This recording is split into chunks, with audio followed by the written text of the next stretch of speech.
暗室之後，作者蔡蘇娟。後言1957年8月中文譯者僅釋。感謝神，暗室之後實在是神藉着他所算的器皿，把他的慈愛和大能，在作者的生活上活活地流露出來，要使苦許多的讀者，不僅僅是蒙恩得救了，就是得造就、得浮印了。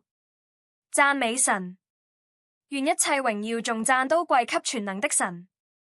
中文譯者藉着這機會，僅在此附說幾句話。當暗室之後的英文版發行之後，成蔡蘇娟小姐送我一本，叫我把它譯成中文，自己怕不能生印，不敢受託。後來中華神學院裡講校友會出版部編輯部負責人鼓勵我有份於神的侍奉，為着侍奉神，我曾禱告多次，求神給我智慧和膽量，有力量翻譯這本書。終於靠着那加給我力量的神，就意譯了幾章，前後刊登在中華神學院出版的《半野呼聲季刊》內。這時蔡許月華師母來講，意欲我逐句逐字逐章的翻譯，要在菲律賓文尼拉的新聞線日報裡刊出，因為那報每週特辟半幅為傳揚福音之用。神又給我看見不傳福音的有禍了，於是我就不顧自己的短缺，抬起頭來仰望那能加力量給我的主。只是我白天到公司去做事，唯有在疲倦地晚上翻譯，所以心覺譯得不如人意。在全書尚未脫稿時，蔡師母又嚟迅速印單行本，於是又需與印刷銜接洽。當時不僅要趕着翻譯，船得趕着校對，真是無暇修改，以致立百出，實在對讀者感覺萬分的抱歉，也虧欠了神的榮耀。在第三版，承轉納許多兄子指正，譯者也乘借機會予以修改，聘請讀者繼續不斷的指正，使他所用的書得臻完善。惟願神親自祝福這本書裡的驗證，用照蔡小姐在暗室之光，照在讀者的最深處。希望不要因文字受了限制，好讓他的榮耀得以彰顯，使多人得福。阿門。暗室之後訪問記，1962年6月於美國哥敦大學神學院張力生。1962年6月，如應國際學生會 ISI 之聘，前往賓州麥溪德海營中國留美基督徒夏令會作專題演講，題為1：基督教之天道觀與上帝觀2、基督教之宇宙觀與人生觀3、基督教之宗教觀與救世觀4、基督教之社區觀與歷史觀。同工有國際福音學生聯合會正副秘書長伍德士與艾德里先生暨佩戴又真聖經會駐院東代表雷奇旭博士、紐約長島基督教會司徒芬牧師與宋花忠牧師等。7日午後，夏令會同道集體往訪暗室之後之著述者蔡蘇娟女士，如亦恭逢其盛，忝隨行列。師徒老馬致途，一馬當先，領序前行，近半小時苦，即踏賓州南開斯脫之樂園，其義母李曼瑪麗女士之故居。車底御前，首先引起我注意的，乃為路口的牌示，兩面寫着2個英文標語，喚醒世人，及時悔改，歸依基督，信奉真神。我一見便深受感動，低頭默禱，願神賜恩，藉此標語吸引每天從這裏在奉持電掣的汽車中路過的熙熙攘攘、千千萬萬的亡羊，能夠迷途知返，同蒙救恩。你如古色古香，有原地千餘畝，碧草如茵，紅薇迎人。當我們在大門前等候的時候，我舉目欣賞園林的景色，忽然有一幅鮮明對照的圖畫呈現在我們的面前，即李曼女士的父親李曼查理先生於1874年離開這樣可愛的家，前往南京開荒報道，睡在人家屋檐下的情景。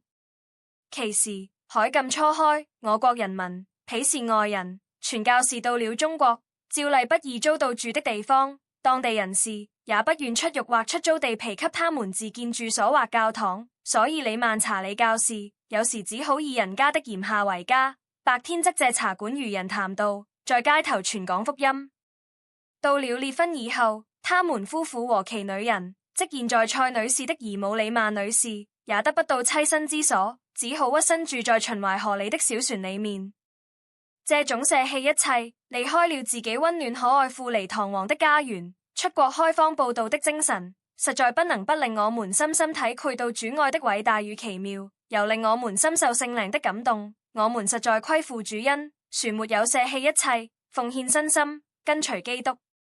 這次探訪蔡女士，事前並未約定，到了那裡，始知今天是她服藥的日期，遵照醫囑，未便會客。但是她今天早晨似乎已有預感，早知有人來訪，所以她在病室聽到外面的人聲，就想窺見我們，遂由其義母李曼女士在大門口含笑歡迎，招呼入內。李女士和她的姐妹在物質繁花的美國，都穿了中國都市裡已經幾乎絕跡的布衣布裙、布底布鞋，樸素退俗，意境超邁。她操着發音正確的國語和上海白話，美增親切之感。他們的布鞋布衣乃是特別託人在台定製，經常穿用，由旌旗對吳國吳民，愛慕不忘之神。李曼女士雙目充滿了仁愛慈祥的光，滿面顯露出親切謙和之情。這乃是她多年忠心事主、密切隨主、從主的生命裡直接領受到的靈恩，使我們一如接談，即從她的身上深深學習到一門非從書本可以得到的真正屬靈的功課。我們和蔡女士的配宴，乃是在她的暗室之內，她自眠床褥，困處斗室，日今已30餘年，但是她在萬般痛苦、長期試煉之中，從來沒有懷疑過主的恩源。她從來沒有向主問，為什麼令我這樣？兒子問，你要我為你作什麼？這種信靠信服的功夫，交託安息的生活，實在應使我們徹底反省，認真學習，深切體行。我們常常講信靠信服，事實上並沒有真切學習這項功課。我們唯有在此身體力行，切實交託，此能安息主內，經得起試煉，擔當得起主交付我們的聖工，才能做一個得勝的信徒。照醫生的吩咐，那天蔡女士是不准多談話的，而且服藥以後，照例神志昏迷，事實上也不能多講。但是她在床上對我們訪問團侃侃而談，滔滔不絕，毫不覺得費力。她從聖徒靈修、家庭生活、中國教會、世界局勢各項問題一一細說，頭頭是道，仿佛遠溪清流，足以滌除我們庸俗的勢累，真是金科玉律，尤堪培養信徒軟弱的靈命。他勉勵同道，第一要得升。苦多人雖在大處得升，戒舉戰兢，幸免圓月，卻往往在小處失敗，疏於檢點，捉襟見肘。雖在中人面前得升，溫良恭順，道貌岸然，卻常在家庭裡面失敗，任性使氣，言行乖張。第二要能安息，安息的秘訣乃在交託。當將你的事卸給耶和華，絕對信靠，完全信服。一個真正學會交託的信徒，才能有真正安息的生活，才能經得起艱難的試煉，當得起苦難的打擊。蔡女士患了一種異常痛苦的奇症，病入膏肓，無藥可治，30多年，轉連床褥，困處暗室，一現日光，如刀刺雙目，稍進佳肴，即劇烈嘔吐。發病之時，身如火燒。雖在嚴冬，熱如炎夏，指裂見骨，痛入心臟。這種遭遇，在世人看來，真是活活受罪，生不如死。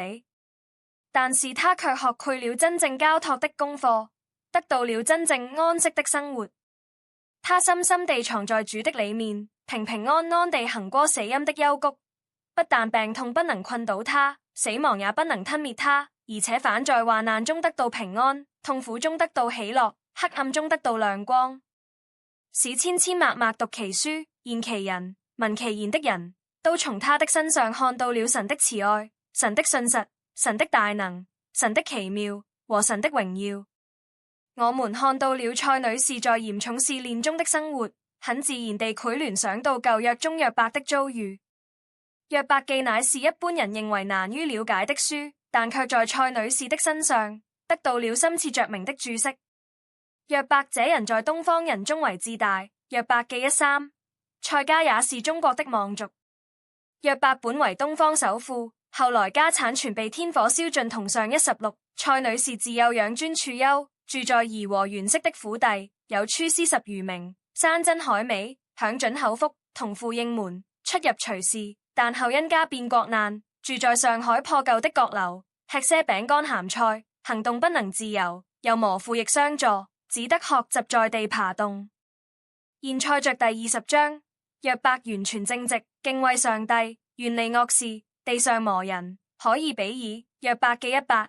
但是上帝竟容苦災難痛苦臨到他。約伯遭難之後，雖仍然持守純正，並不以口犯罪。約伯記2、9、10，卻仍不免開日咒詛其生。同上3:1，而且自以為義。同上2:2，而他的朋友也對他說些似是而非之言，因此都遭以利戶的痛斥。同上2章。及後耶和華在旋風中曉諭了約伯。同上8-41章。他才恍然大悟，真正認識上帝，而且自慚形穢，在爐灰中懊悔，承認從前近奉聞上帝，現在才親眼看見上帝。上帝就使他從苦境轉回，而且加倍賜福給他。同上42章。蔡女士所以經得起這種嚴重的試煉、長期的苦痛，而絕不怨嘆懷疑、灰心喪志，這必由於其靈情之高、靈命之豐、靈交之深，有親眼看見上帝的寶貴經驗。當他最初歸主，遭受逼迫侮辱之時，主曾向他顯現，讓他看到了頭戴荊棘冠冕、手有釘痕的救主。賽着第7章。當他得病之後，痛不欲生之時，主又讓他看到一頂美麗的冠冕向天上升，並聽到主的聲音曉諭他說，這乃是他要受靈性的訓練。第15章。蔡女士30餘年來蟄居暗室，困處床褥，這乃是她最高的靈修院，這使她能晝夜思想神的律法，並得恆切祈禱，與神息息相通，有最深密的交契。我們碌碌終日，心為營役，總或讀經祈禱，難免虛應故事。雖若奉聞上帝，實未親見上帝；雖若跟主腳蹤，實未藏主懷裡；雖若渴慕主道，實未傾心聽他微小的聲音。這又何怪靈命幼隨，靈性軟弱，有意磨意，偏行己路，血氣衝動，如好自用，不肯信靠順服，體行神的旨意，至難攻克己身，聲魔生勢。上帝的軟弱總比人強壯，我們蒙召按着肉體有能力的不多，上帝卻揀選了世上軟弱的，叫那強壯的羞愧。林前1:25-27。因為我們雖然在血氣中行事，卻不藉着血氣爭戰。我們的兵器本不是觸血氣的，乃是在上帝面前有能力，可以攻破堅固的營律。林後13-5，參看以弗所60-18。誠如菲律賓佈道團團長許月花長老在賽着的序文中說的，在蔡女士竹靈的家庭裡住了4個病人，除了蔡女士外，一為她的姨母李曼女士，一為李曼女士的妹妹，一為他們的堂姊妹。照人看來，他們在體格上沒一個是健全正常的，他們的生活正是唇齒相依，暗淡淒慘，但是在他們的靈命裡，卻充滿了無上的喜樂與平安，以及偉大見證的力量。據中外醫生專家過往的檢查，蔡女士的病不但是無藥可治，且在3天之內一定要死。而且30餘年來又不能得到充分營養，尋常所吃的晨近2杯清茶，午則2片餅乾，晚則1小口飯。照人的看法，他總能幸免於死，因為營養不足，麥難苟延殘喘。但是他現在已70多歲，早已攻破了3天的難關，而且靠着主恩，靈體兩方，軀都升健。